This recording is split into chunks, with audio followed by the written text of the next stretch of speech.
Ils sont bien de retour au Bercail, à la suite de leur libération par les autorités maliennes qui les ont retenus pendant plusieurs mois sur le sol malien pour des incompréhensions alors qu'ils étaient en mission. À leur arrivée à l'aéroport Félix Houphouët-Boigny de Port-Bouilly, la pendule marque 23h45. Les 46 soldats ivoiriens, qui viennent s'ajouter aux 3 autres libérés plus tôt, regagnent ainsi leur pays sain et sauf. Un retour dans l'honneur, vu que c'est leur chef suprême, le président de la République Alassane Ouattara, qui les honore par sa présence à leur accueil. Pour ces soldats, la joie de retrouver leurs familles respectives ainsi que leurs frères d'armes est si grande et les mots pour l'exprimer s'avèrent insuffisants. Nous sommes très heureux et soulagés de retrouver la mère patrie. Je voudrais exprimer au nom de tout le groupe notre profonde gratitude pour tout ce qui a été entrepris pour notre retour au Bercail.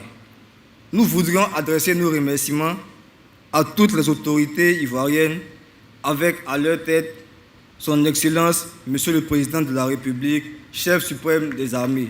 Pour le ministre d'État, ministre de la Défense, Téné Birahim Ouattara, c'est un grand moment de retrouvailles. Je suis un homme heureux ce jour. Heureux parce que cela fait bientôt 6 mois que les Ivoiriens étaient dans l'angoisse. Cela fait 6 mois, bientôt, que des soldats ivoiriens partis au Mali dans le cadre de la recherche de la paix ont été détenus. Monsieur le Président de la République, je voudrais, au nom des soldats, au nom des familles, au nom de toutes les populations de Côte d'Ivoire, vous remercier pour la manière avec laquelle vous avez géré ce dossier. Vous avez évité de croiser le fer avec le pays frère du Mali. Et en cela, nous avons aujourd'hui ce que nous attendions, la libération de nos soldats. Le président de la République Alassane Ouattara, pour sa part, signe ce retour de ses soldats comme celui des héros. Mes chers soldats, je voudrais que vous soyez rassurés, que vous n'avez absolument rien à vous reprocher. Vous étiez allés en mission, c'était d'ailleurs la 8e rotation pour 6 mois. La mission n'a pas été facile, mais vous voilà de retour exactement 6 mois après votre départ de Côte d'Ivoire. Donc, comme vous avez l'occasion de le dire, je dirais mission accomplie. Et bravo à vous.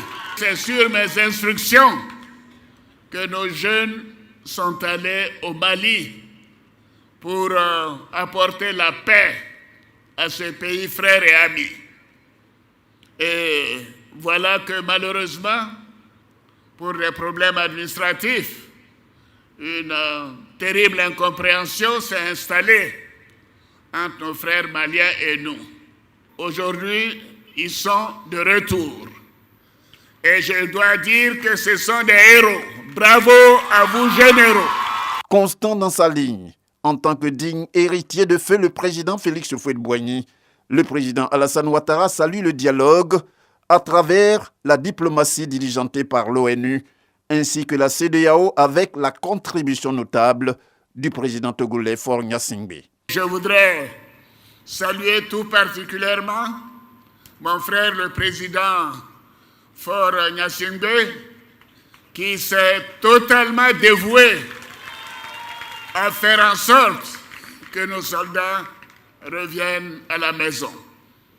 Mais je salue également mon jeune frère, mon fils, le président Ambalo, président en exercice de la CEDEAO, qui n'a ménagé aucun effort pour mobiliser la CEDEAO, l'Union africaine et le monde entier pour le retour de nos soldats en Côte d'Ivoire. Je remercie tous les chefs d'État, non seulement de la sous-région, mais du continent et même au-delà, qui se sont impliqués pour que cette incompréhension soit levée. Je salue bien évidemment le secrétaire général des Nations Unies, qui s'est intéressé au cas de nos soldats et qui a apporté les clarifications nécessaires. Mais voyez-vous, quelles que soient les incompréhensions, les frères arrivent toujours à se comprendre et à se retrouver. Et c'est ce qui s'est passé avec nos frères maliens. En terminant, le président Alassane Ouattara indique que sans dialogue, il n'y a pas de paix. Sans paix, il n'y a pas de développement.